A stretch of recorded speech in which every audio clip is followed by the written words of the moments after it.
They told me I was confused, that I was getting forgetful, that maybe I shouldn't be managing my own affairs anymore. But I remember everything, especially the moment I found the deed, the trust, and the words my husband left behind. If they try to erase you, fight like hell. Make sure the light next to you is bright enough so I can begin the hidden things inside this story. My name is Carolyn Myers.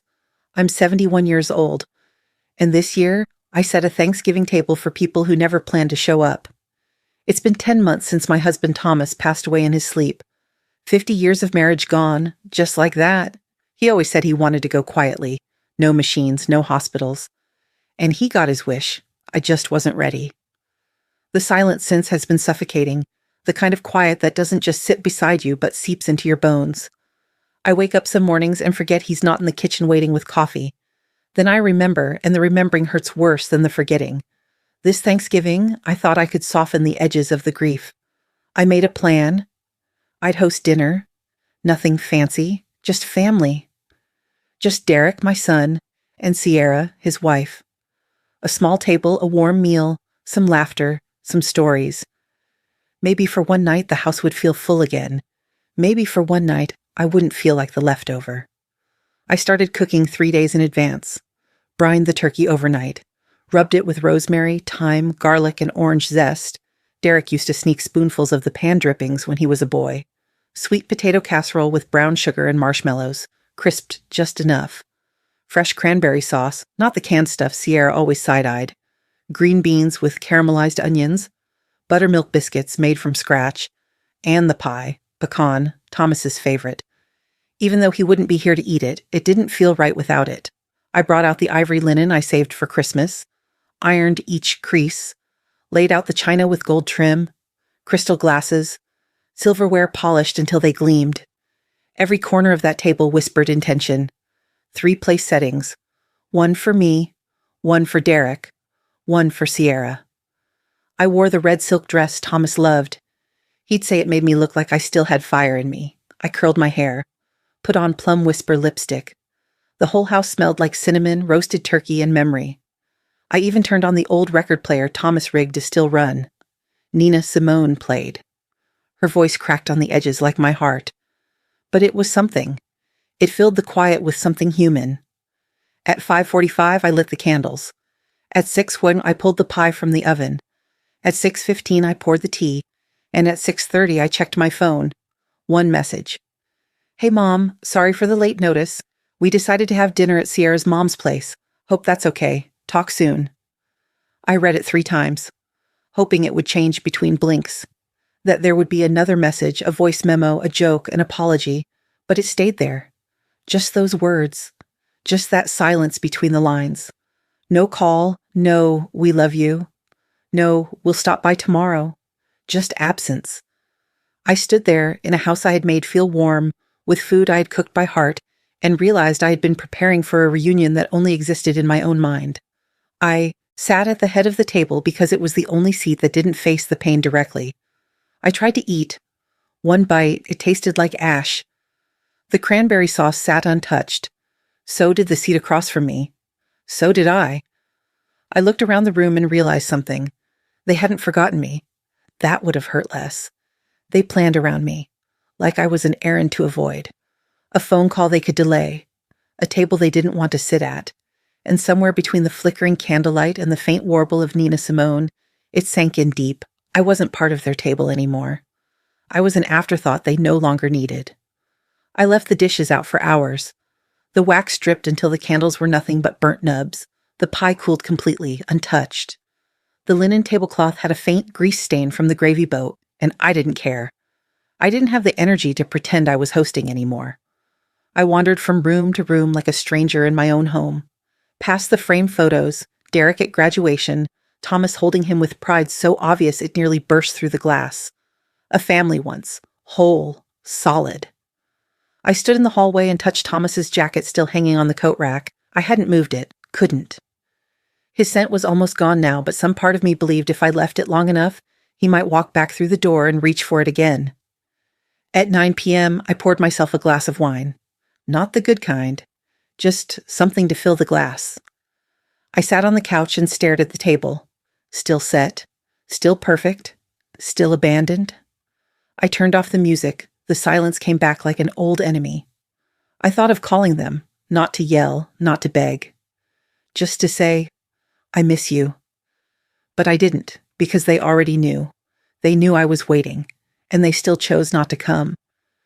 That's when the weight shifted, from sadness to clarity. They didn't forget. They decided. They decided I didn't matter enough to disrupt their plans. That realization cracked something in me, not like glass shattering. No, like old wood splitting down the grain, quiet, irreversible. I blew out the last candle, wrapped the pie in foil, packed every untouched dish into containers. I slid them into the fridge without labeling a thing. It didn't matter who they were for, because I knew who they weren't for anymore. The thing about being slowly pushed aside is that it doesn't happen in one loud moment. There's no grand speech, no dramatic exit. It happens in the pauses, in the polite distance, in the way people stop asking what your plans are and start telling you what theirs will be, without you in them. I started noticing it a few years ago, the first Thanksgiving Derek and Sierra spent at her mother's. We'll come by after dessert, they said. They showed up at 9:15 p.m. with plastic containers of leftovers and kissed me on the cheek like a favor. The following year, it was Christmas. I bought them a gift card to their favorite restaurant. They gave me a scented candle, lavender and something else sharp I can't remember. The sticker was still on the bottom. We figured you like cozy smells, Sierra said, smiling. I thanked her. I lit it once. It made my throat tighten. I never lit it again. There were birthdays skipped, calls missed, and visits that felt more like check-ins. How are you managing the house, Carolyn? Have you thought about moving into something smaller? You don't still shovel the driveway yourself, do you? At first, I thought it was concern. I appreciated it. But then Sierra said something I couldn't unhear. We were having coffee in my kitchen. She wasn't even looking at me when she said it, just scrolling through her phone. My mom says it's brave of you to still live alone at your age. At my age, she said it like I was already on the other side of usefulness. I laughed politely and changed the subject. But something in me shifted. It wasn't the words. It was the assumption under them that I was more of a memory than a person. Still, I kept trying. I invited them for dinner, cooked their favorite meals, remembered their anniversaries, sent cards, bought thoughtful gifts. I baked cookies I knew Sierra liked, even though she insisted she was cutting sugar. She ate 3 and pretended she hadn't, but the effort started to feel one-sided. I used to get texts from Derek every Sunday morning. Then it became once a month. Then, not at all, unless I texted first. I told myself it was life. They were busy. Everyone grows apart a little. But then came the question. It was last spring. We were sitting outside on the porch. The air smelled like lilacs, and the wind had just enough chill to make the tea feel comforting. Derek was watching the trees sway when he turned to me and said, Mom, have you thought about putting your wishes in writing? You know, about the house and stuff, just to make things easier later. I knew what he meant, and I knew who had encouraged him to ask. I looked at him and said, You mean a will? He nodded, smiling that soft way people do when they think they're being gentle. It's just planning ahead. Everyone does it. I said I'd think about it, and I did, but not in the way he wanted me to. That conversation echoed in my head more than I care to admit, because it wasn't just about logistics. It was about positioning. It was about where I fit in their lives, or if I fit at all. The realization wasn't sudden. It was slow, like a boat drifting from shore. You don't feel it until you look up and the land is gone. There were smaller signs too. Sierra never helped in the kitchen, not even once. Not when I cooked for hours. She'd sit on the couch with her phone, legs crossed, scrolling through whatever made her smirk. Once, when I asked her to help me bring the rolls to the table, she said, I'm not great with hot trays. Then smiled like it was charming. Derek didn't say a word, and when they did come, they never came early. They never stayed late. There was always somewhere to be, something more important to do. Traffic, work, a birthday party for someone I didn't know. One time, I heard Sierra on the phone with someone, maybe her sister. I was in the laundry room, folding napkins. She didn't know I could hear her. She said, We have to swing by Derek's mom's for an hour or so. Just smile and eat. It'll be fine. Swing by, like I was a gas station. Or an errand. This Thanksgiving wasn't the betrayal, it was the confirmation. They didn't forget me. They replaced me, with convenience, with obligation, with someone else's mother. I used to be the table they came home to. Now I was the plan B, the if we have time, the backup. And nothing about me, not the meals, not the memories, not the 50 years I spent building a family, was enough to earn a seat at their table. I didn't just feel pushed aside, I was. And the worst part? They expected me to smile and say thank you anyway. I used to think love meant showing up, cooking, remembering, forgiving. But now I realize love isn't about doing. It's about being wanted. And they don't want me anymore. Not the way they used to. Not even close. Maybe that's the sharpest pain of all. Not being hated, not even being ignored, just being replaced. The call came the morning after Thanksgiving. I hadn't slept much. The house still smelled like rosemary and disappointment, the kind of scent that should feel warm, inviting, but now it clung to everything like a memory that refused to let go. I sat at the kitchen table in my robe, staring at a cup of tea I hadn't touched. The window above the sink was fogged from the cold, and outside the bare trees swayed gently under a gray sky. It should have been a peaceful morning. But nothing about it felt peaceful. Then the phone rang. Unknown number, Vermont area code, 802. I stared at it for a moment, thumb hovering over the red button. I wasn't in the mood for telemarketers or holiday well-wishers who didn't mean it. But something in me said, pick up? So I did. Mrs. Myers? Carolyn Myers? The voice was warm but professional and oddly familiar, like hearing the theme song to a show you hadn't watched in years. Yes, this is she. There was a pause, the kind that told me whatever came next wasn't casual. This is Margaret Gallagher. I was your husband Thomas's attorney. My spine straightened without meaning to. Yes, I said slowly. I remember. We hadn't spoken since the week after the funeral. Thomas had handled most of our affairs through her. I hadn't needed to call. It's been some time, I know, she said gently. And I'm sorry to call you out of the blue like this. But your husband left instructions for me. She paused again. Instructions for what? For when to contact you, she said. He asked that I only reach out if you ever felt shut out, pushed away by the family. Those were his words. My breath caught in my throat. That's oddly specific. Yes, she agreed, but he was insistent, and he was very clear. I wasn't to initiate anything unless you confirmed that feeling, that something had shifted. I looked down at the phone in my hand, then around the kitchen. The candles from last night still sat on the table. The ivory linen folded neatly but untouched. The pie remained in the fridge, uneaten, unacknowledged. Something had shifted, all right. Yes, I said, voice low. That's exactly what's happened. Margaret sighed, not impatiently, compassionately, like someone who'd been waiting with news they didn't want to have to give. Then I think it's time we met. He left something for you, something he didn't want anyone else knowing about. What is it? I asked. A letter? A file? She hesitated again. He asked me not to say over the phone. He called it your second anchor. Said if you ever felt adrift, it would help you find your footing again. My eyes stung. I pressed the heel of my hand to my chest, where the ache had started to bloom again. Typical Thomas, I whispered. He was very deliberate about this, Carolyn, Margaret said softly. He planned every step, every word. I think he knew something was coming. Maybe not the details, but the shape of it. I closed my eyes. He knew. Of course he did. Thomas always saw things before I did. He noticed the subtle silences, the small shifts in energy. He never said much, never wanted to cause a stir, but he noticed. I can come tomorrow, I said finally. Is morning okay? Of course. I'll block out time for you. Bring identification and maybe a notebook. There are some things to go over. We exchanged the address and a few more instructions, but I barely registered them. When the call ended, I stayed seated for a long time. The tea had gone cold. My feet were numb from sitting too long, but I couldn't move, because in that moment everything shifted again.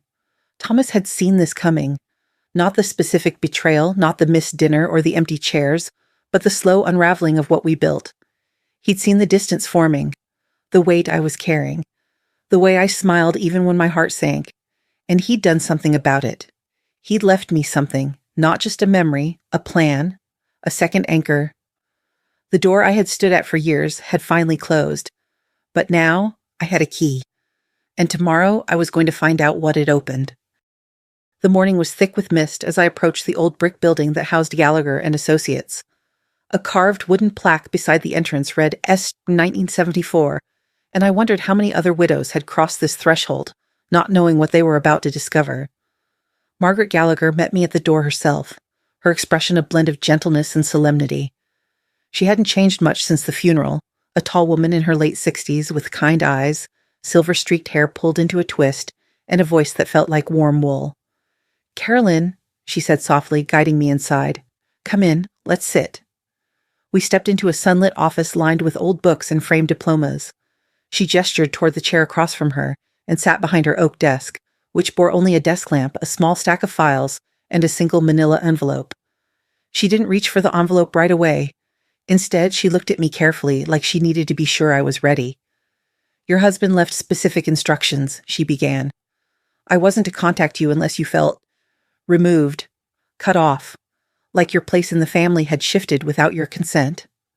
I let out a bitter breath. "Then I guess this is right on time." Margaret nodded and opened the envelope with slow, precise movements. She placed its contents gently on the desk. A folded document, a brass key tied with a string of faded green ribbon, and a small handwritten note. She slid the note toward me first. I recognized Thomas's handwriting instantly. It was neat, unwavering, the kind of script that seemed to carry weight even before you read the words. "Carolyn, if they ever make you question who you are, go here. It's yours. It always has been. Love, T." Just 3 lines. But my heart cracked open at each one. "Go where?" I whispered. Margaret placed the deed in front of me. 412 Lake Fern Way, she said. Lakewood, about 2 hours northeast near the state line. Lakewood. The name rang no bells. I had never heard Thomas mention it. The deed was titled solely in my name. "He purchased it in 2011, Margaret continued, held under a private trust. He kept it maintained, stocked, and completely off any shared records." I looked up. "Why?" "Because he wanted you to have something that no one else could touch. Not even Derek, especially not Sierra." The brass key was small, antique, and heavy in my hand. It didn't look like it belonged to a modern house. It looked like it belonged to a storybook. Margaret handed me another document, a page of notes in Thomas's hand. Reminders. Check the heating unit once a season. Chimney cleaned every October. Firewood stacked behind the shed. Fresh linens in the upstairs closet. He had planned everything. Everything. Even for a moment like this. "He called it your second anchor," Margaret said. "Something solid if the rest of the world ever felt like it was. Drifting." Tears came, not as a flood, but as quiet, steady rain. I gripped the key so tightly the ribbon left a mark in my palm. I left the office without speaking much more. Margaret handed me a folder with everything inside. Directions, backup contacts, even a spare mailbox key. As I drove home, the key lay on the passenger seat, glinting in the sunlight like it was daring me to turn it. That night, I didn't sleep. I sat at the edge of my bed, Thomas's old flannel robe folded beside me, staring at the ceiling. Something inside me was shifting, a stirring, a whisper, "Go." At dawn, I packed a bag. Not a dramatic one, just essentials. Jeans, warm sweaters, my favorite tea, Thomas's scarf, a flashlight, and my old leather-bound journal. I slipped the key onto a chain and placed it around my neck. It felt right there, like armor, like memory. I didn't call Derek. I didn't text Sierra. I left a note on the kitchen table. "I'll be away for a few days. Please don't call unless it's an emergency." It was the first time in years I gave myself permission to disappear. Not to run, but to remember who I was when no one was watching. The drive to Lakewood was quiet. The road wound through sleepy towns and pine forests, each turn peeling back layers of doubt. By the time I passed the faded wooden sign that read, "Welcome to Lakewood," I felt like I was stepping into a life I hadn't known I was missing. I followed Margaret's directions down a narrow gravel path flanked by birch trees. The address appeared on a whitewashed mailbox beside a split-rail fence. There it was, a weathered lake cabin with dark green shutters, a wraparound porch, and smoke gently rising from a chimney I hadn't lit. A rocking chair sat beside the door, draped in a tartan blanket. Someone had left a stack of firewood near the steps. Everything looked waiting. I parked, stepped out, and approached the front door. My breath fogged in the cold air. I pulled the key from beneath my coat.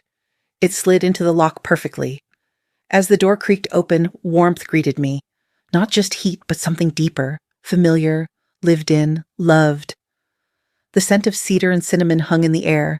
The living room held books I'd once read, furniture we'd picked out in our early years, even the old record player we gave up when the stereo broke. Everything had been recreated, preserved, remembered.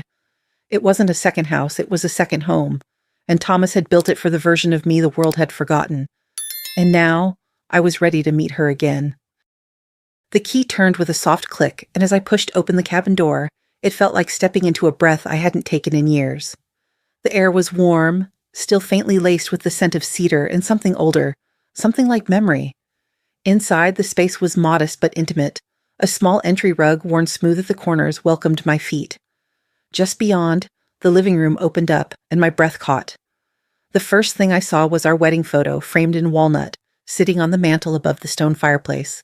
We'd taken it 41 years ago in Charleston, the day Thomas wore that cream linen suit that he swore he hated but never stopped smiling in. Beneath it sat our old ceramic coffee mugs, his with a chipped lip, mine with the blue daisy decal faded from years of dishwater.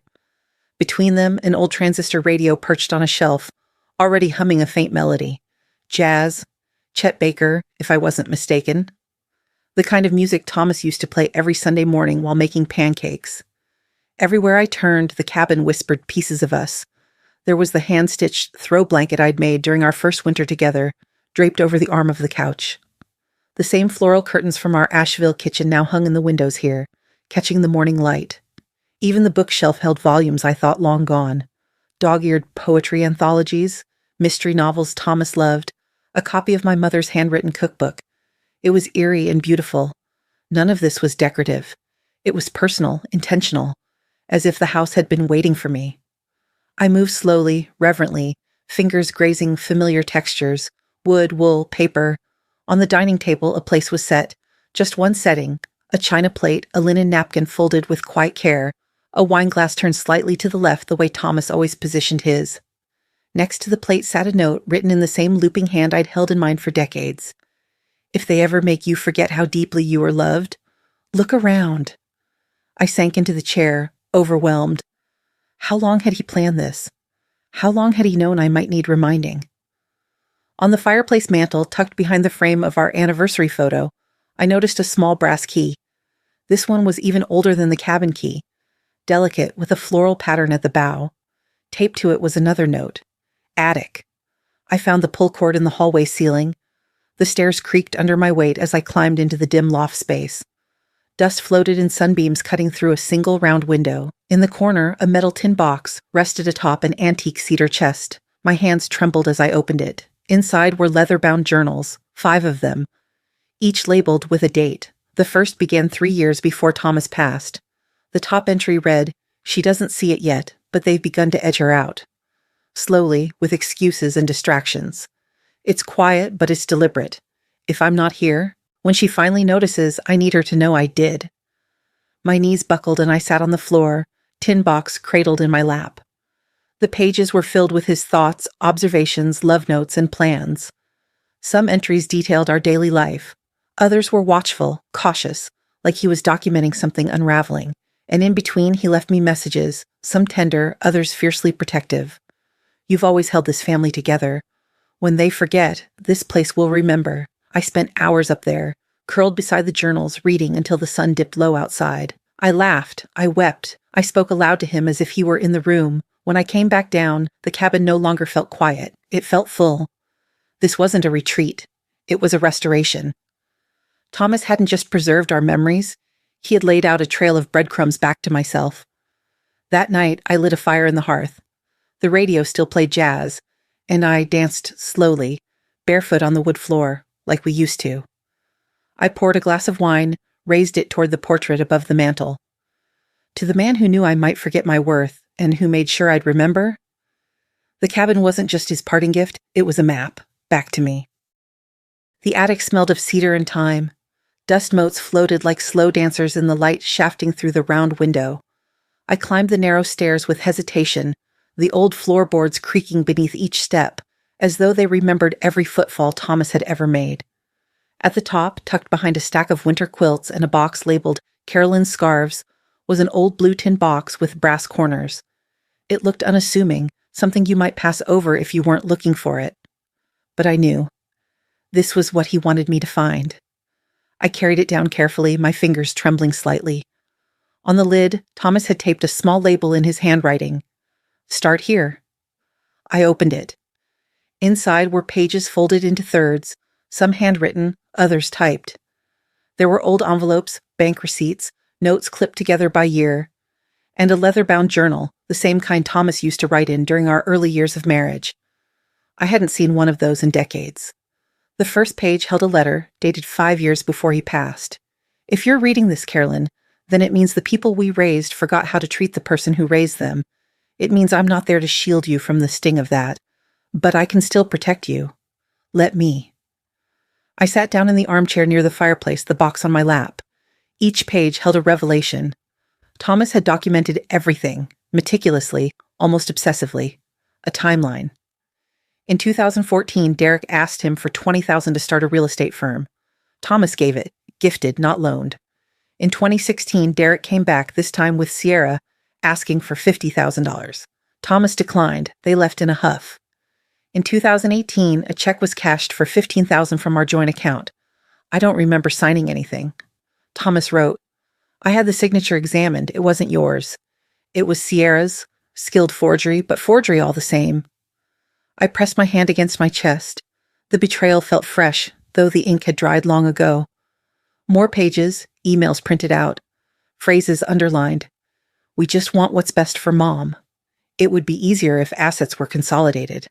She doesn't need that much space." He saw the storm coming, and quietly he built me a shelter. The journal was filled with personal entries. They weren't just about finances. They were about me. Carolyn still makes tea at 3 p.m. every day, even when no one drinks it but her. She hums while folding the towels. She doesn't know I notice, but I do. If she ever finds herself sitting alone at a dinner table in the red dress I love, I want her to know it's not her fault. It never was. Tears slid down my cheeks before I could stop them. They soaked the page, then the biggest reveal. A trust fund. Set aside quietly. Hidden from shared accounts. Titled only in my name. Thomas had worked with Gallagher to ensure that if I were ever pushed aside or legally challenged, I'd have every right, every protection. I found notarized copies of legal declarations, dated and signed. Transfer of assets to independent ownership, authorization of full control of the cabin, and its land legal reinforcement that no decisions could be made on my behalf without my express, written permission, every base covered. Every door locked from outside influence. He even included a folder titled "In Case They Challenge You." Inside, copies of power of attorney documents, psychologist statements affirming my mental clarity, and a list of lawyers he trusted should I need them. He knew, not just that Derek and Sierra might try to erase me, but that I might doubt myself. That grief might cloud my judgment. "When you feel small," he wrote in one margin, "read this and remember, you are still the woman I fell in love with. Smart, stubborn, impossible to move once rooted." By the time I finished, it was dark. The fireplace crackled, the only sound in the cabin. I sat with the box on my lap, the final letter still open in my hand. He had seen the slow turning of the tide, the way Derek's visits grew shorter, how Sierra's tone sharpened each year. He hadn't said much in life. He wasn't a man of confrontation. But here, in these pages, he roared. He had loved me in silence, but protected me in strategy. And though he was gone, he had never left me undefended. That night, I slept with the journal beside me. It felt like a hand on my back, steady and firm. Thomas may not have been able to stop the hurt, but he had made sure it wouldn't be the end of me. The next morning, I woke up with a sense of urgency that hadn't visited me in years. Not fear, not anxiety, something stronger, steadier, a quiet defiance rising from somewhere deep in my bones. I brewed a pot of coffee, sat at the old oak table in the cabin, and began to write. Not in my journal this time, but in a legal notebook I found in one of the desk drawers, next to Thomas's last tax records and an unopened box of printer paper. At the top of the page, I wrote, "Plan of action, protect what's mine." I started with Nancy Ellison, a friend from the church board and a retired paralegal who used to work for the county clerk's office. She was the kind of woman who read bylaws like they were mystery novels and considered estate planning a moral duty. I hadn't spoken to her in months, not since Thomas's memorial, but I knew she'd take my call. She picked up on the second ring. "Carolyn, is everything okay?" I told her the basics, the forged check, the trust, the insinuations from Sierra about my stability. Nancy didn't gasp. She didn't say, "Oh dear." She said, "Come by this afternoon. Bring everything. We'll make sure they never get within 10 feet of your rights."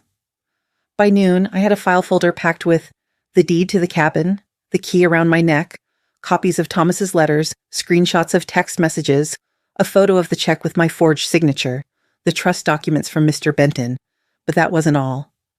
Before I left for Nancy's, I did one more thing. I set up my phone on a makeshift tripod, a candlestick holder and 3 books, and began filming. I walked through the cabin slowly, narrating everything. I pointed out the photo of Thomas and me on the mantel, the journals he left behind, the documents in my name. I recorded myself reading his line.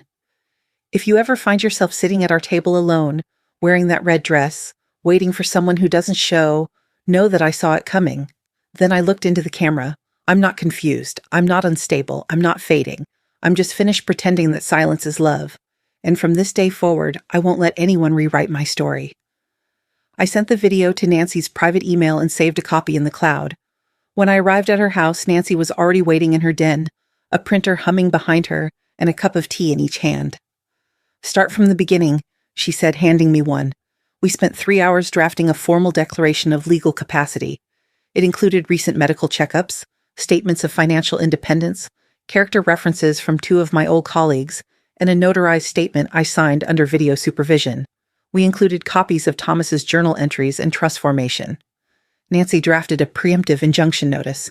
If Sierra or Derek tried to file for conservatorship or financial control, the system would flag it and route it directly to her legal network for counteraction. "That'll scare them," she said not unkindly. "They're counting on your silence. You just gave them your voice." Before I left, she looked at me over her glasses. "You know what this is, right?" I nodded. "My door.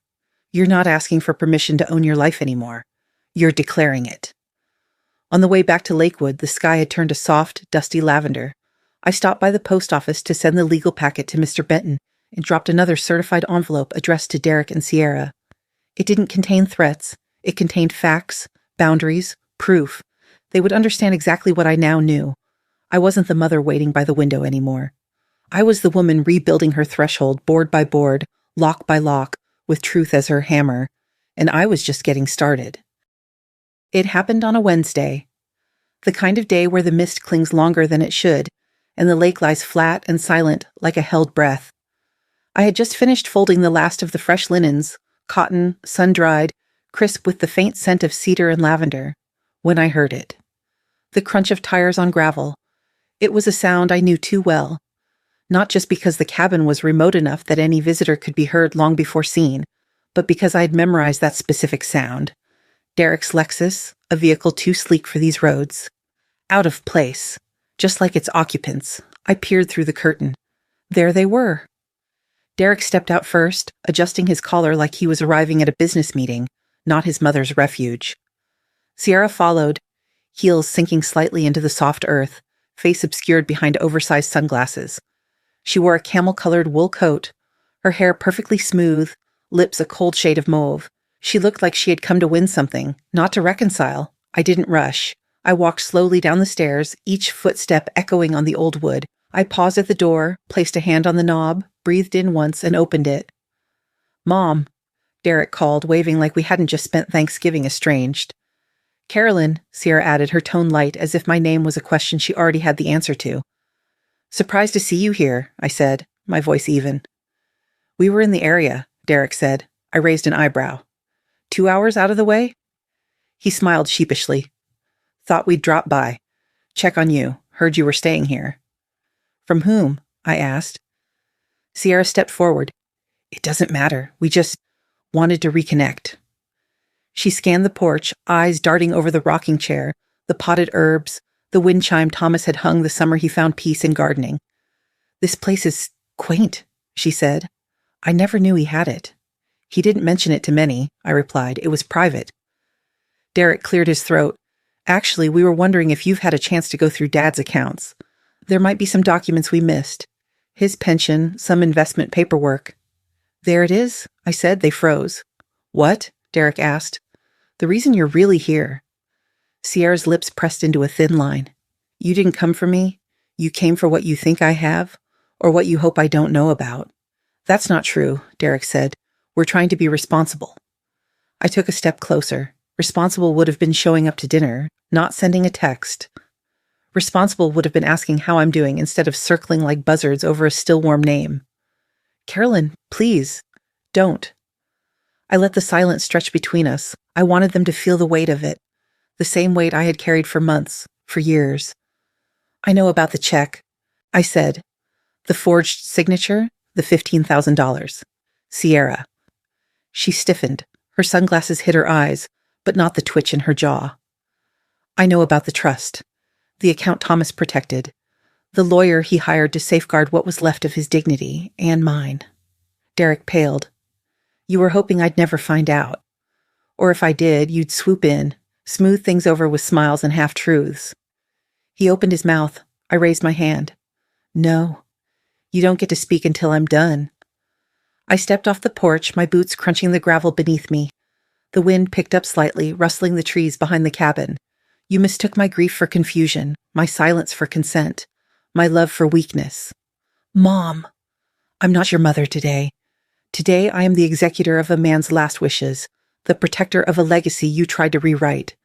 Sierra's lips parted, perhaps to argue, perhaps to placate. "I've spoken with my lawyer," I continued, "filed my declaration of legal competency. I've recorded everything, dated, signed, witnessed. You so much as breathe toward my state again, and you'll be dealing with more than a cease and desist." Derek's hands curled into fists. "You're really going to cut us out?" "You cut yourselves out," I said, "the moment you saw me as a hurdle, not a human." Sierra crossed her arms, her voice sharper now. "We're just trying to make sure things are handled properly. Don't make this about emotion."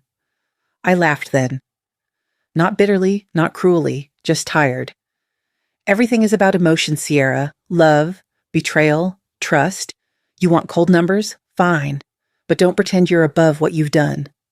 Derek looked away. "You want to know what Thomas left me?" I asked. "Not just a cabin. Not just a trust. He left me clarity, strength, a key to a place where I could remember who I am when I'm not busy being tolerated." They didn't answer. "You're not welcome here," I finished. "Not until you understand what it means to show up without expectation, without calculation, as family."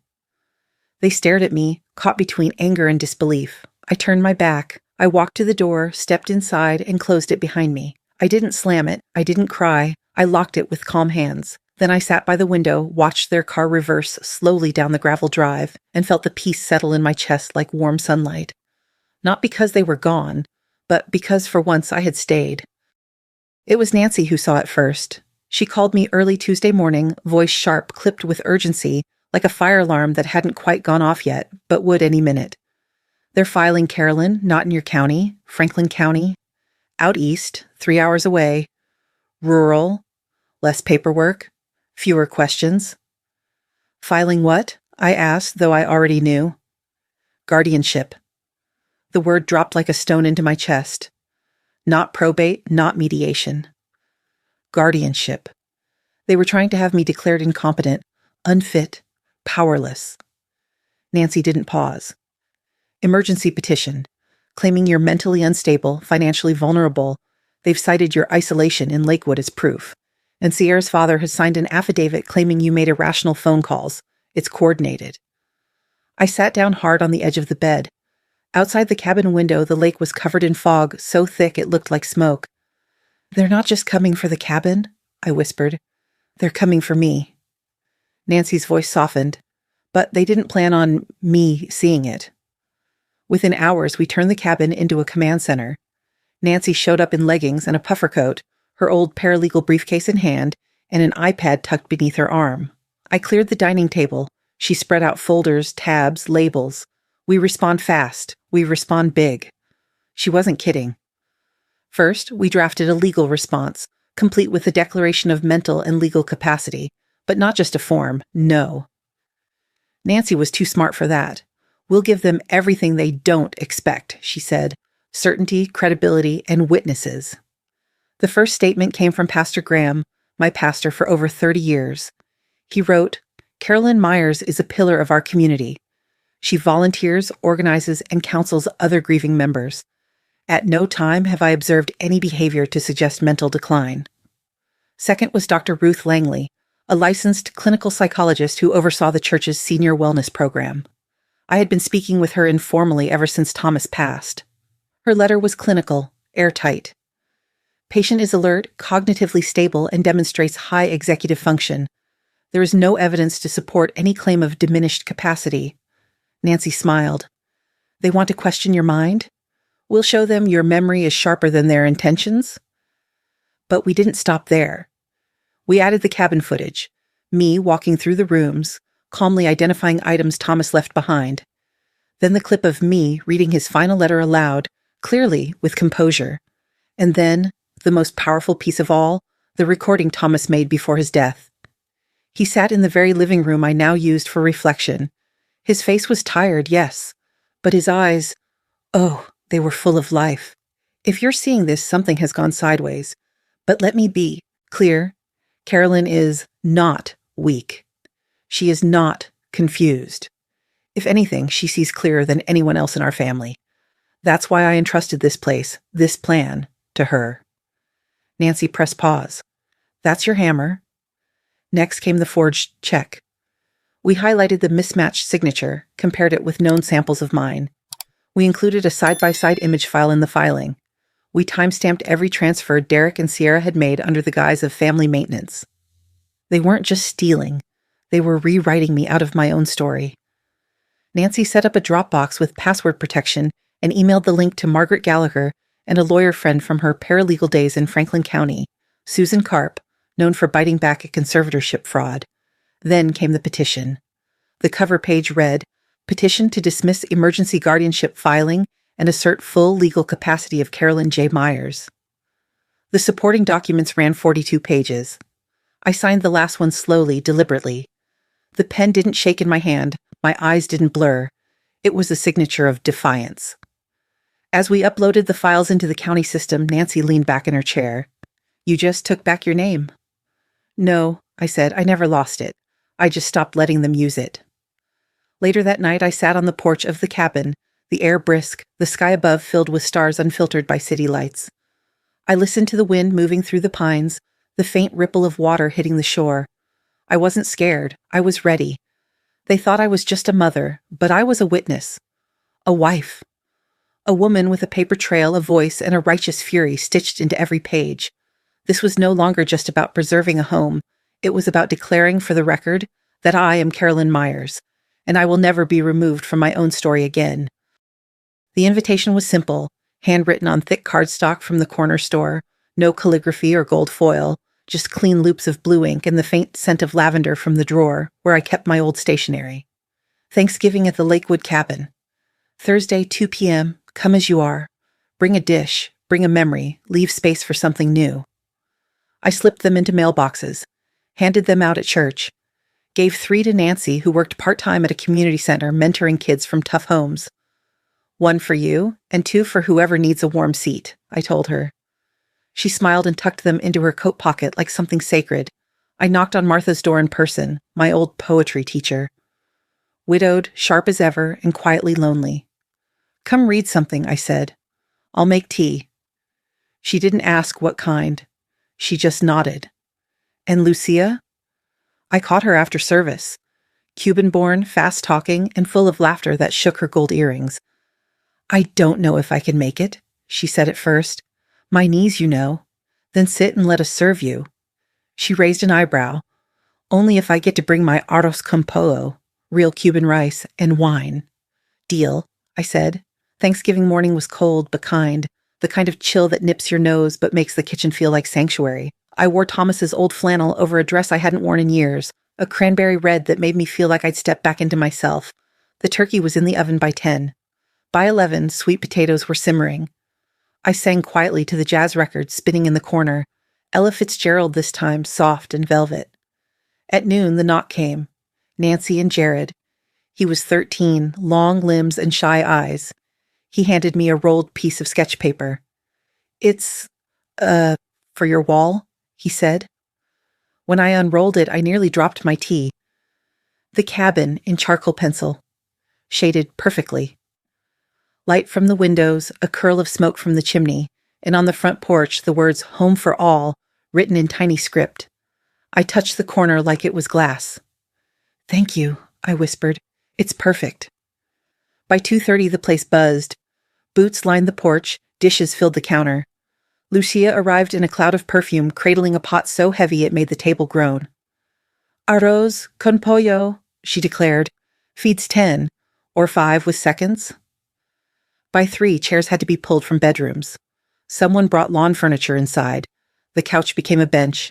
2 toddlers sat on a picnic blanket beside the fireplace munching on cornbread. I carved the turkey while Nancy poured cider. Martha arranged a tiny reading lamp beside her seat. A young woman named Elise, one of Nancy's students, brought pumpkin empanadas and stories about her abuela's Thanksgivings in Miami. The table was chaos, mismatched plates, too many elbows, a dropped spoon here and there, but it was alive. Every voice added warmth, and every person had chosen to be there. After pie, Martha cleared her throat. "I wrote something," she said. "Wasn't sure I'd read it, but maybe this is the right table." Silence followed. She stood, unbuttoned her coat, and unfolded a yellowed paper.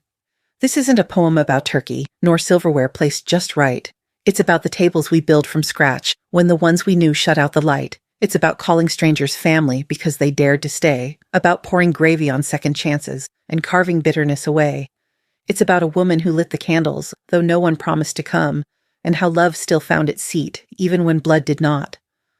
The room exhaled. Lucia raised her glass. "To tables that don't ask who you are, just whether you're hungry." "To family by choice," Nancy added. "To Carolyn," Jared whispered. I wiped my eyes and laughed through it. We moved outside after dusk. A fire pit crackled to life. Blankets were passed around like communion. Lucia hummed a lullaby. Jared sketched by firelight. Someone passed a guitar. Another sang. I sat in Thomas's rocker with a mug of cider, watching the steam curl and the night settle in. This wasn't the table I thought I needed. It was better. Not because it was fuller, but because it was real. Each person who came brought more than food. They brought grace, and gratitude, and reminders that being alone isn't the same as being forgotten, unless we let it be. And tonight not one seat was empty. Not one story went unheard. Not one soul was unwelcomed. As the fire died low and stars took their posts, I felt it fully. Thomas would have smiled at this chaos, at this cabin full of music and mismatched souls.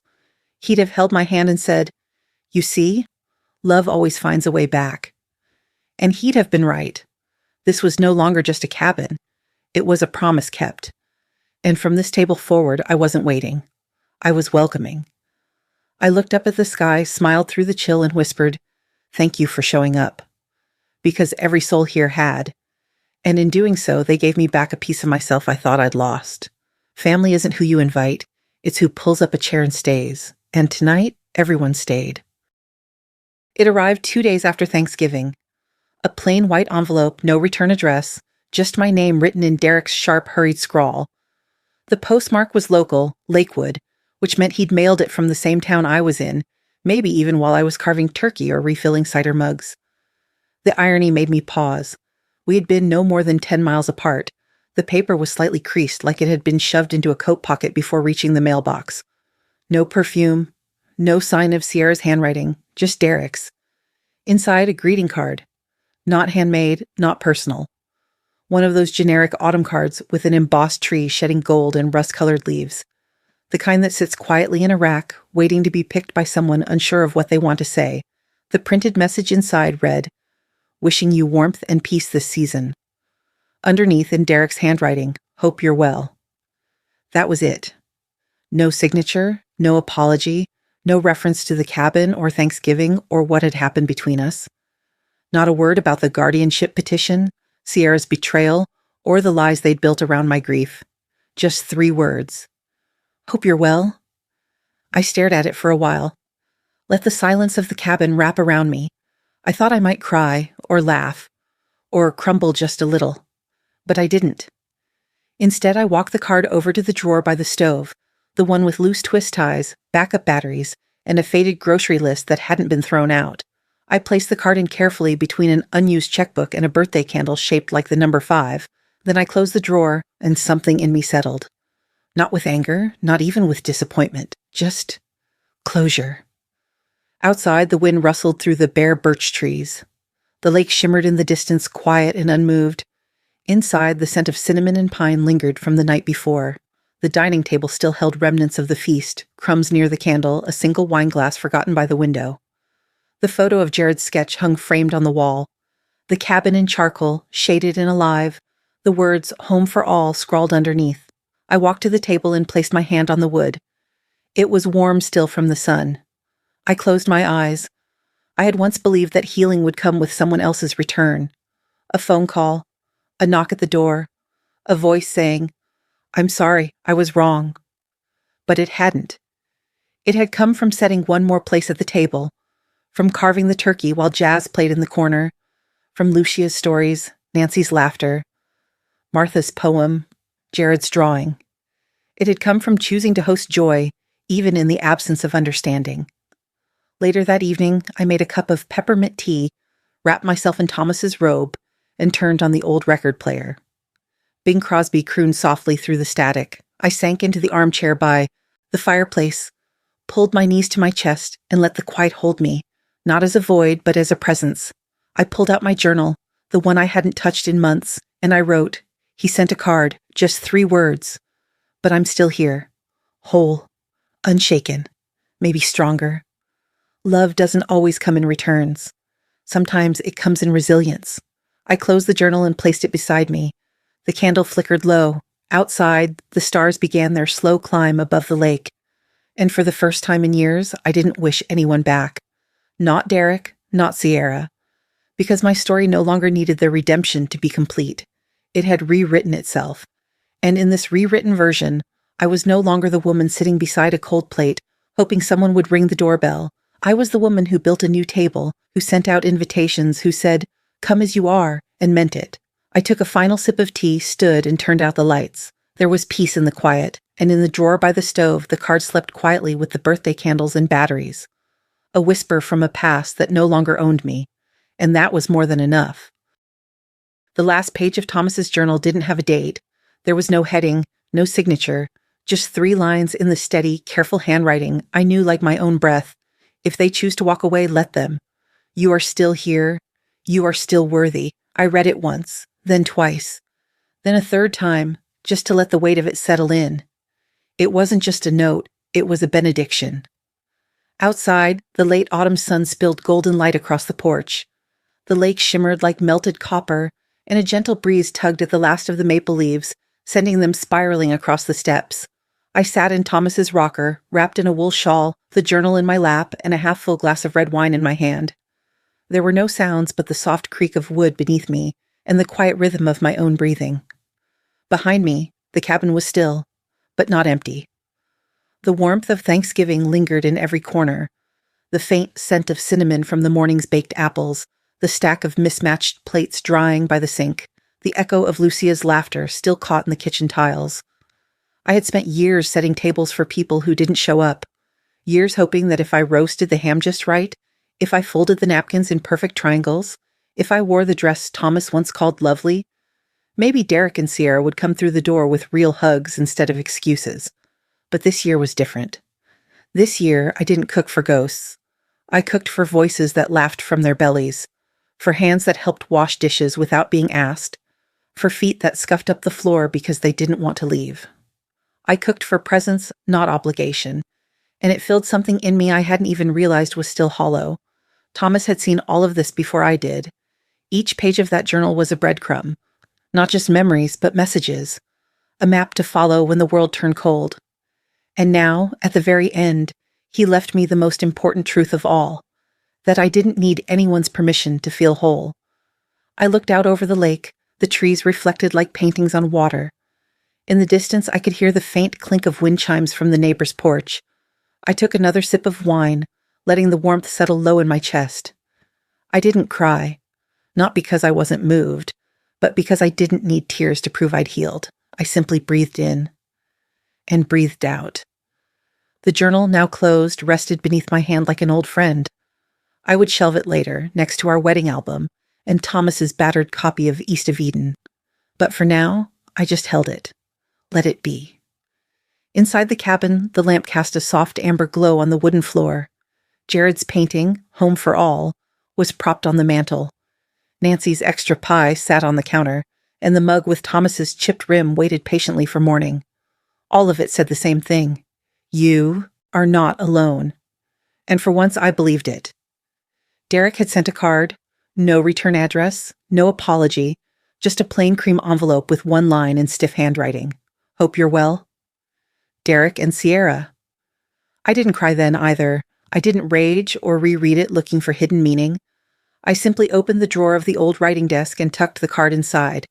It didn't hurt, not anymore. Because that card wasn't closure, this was. The journal, the porch, the wine, the light, me. I watched a squirrel dart across the railing and disappear into the trees. The sun dipped lower and shadows began to stretch across the ground like quiet blessings. For a moment I thought I heard Thomas's voice in the wind. Not words, just the feeling of him. The way he used to hum when chopping carrots. The way he'd kiss my temple when he thought I was asleep. I whispered, I'm okay. And I was. More than okay. I stood, stretched, and carried the journal inside. Set it gently in its place. Then I went to the kitchen and made a simple dinner. Roasted vegetables, leftover stuffing, and a slice of Nancy's pie. I set one plate, one fork, one glass, and as I sat down at the table, I lifted my fork with calm certainty. I wasn't waiting for anyone to join me. I wasn't hoping someone would knock on the door. I was simply here, fully, freely, and finally. Alive. At peace. Home.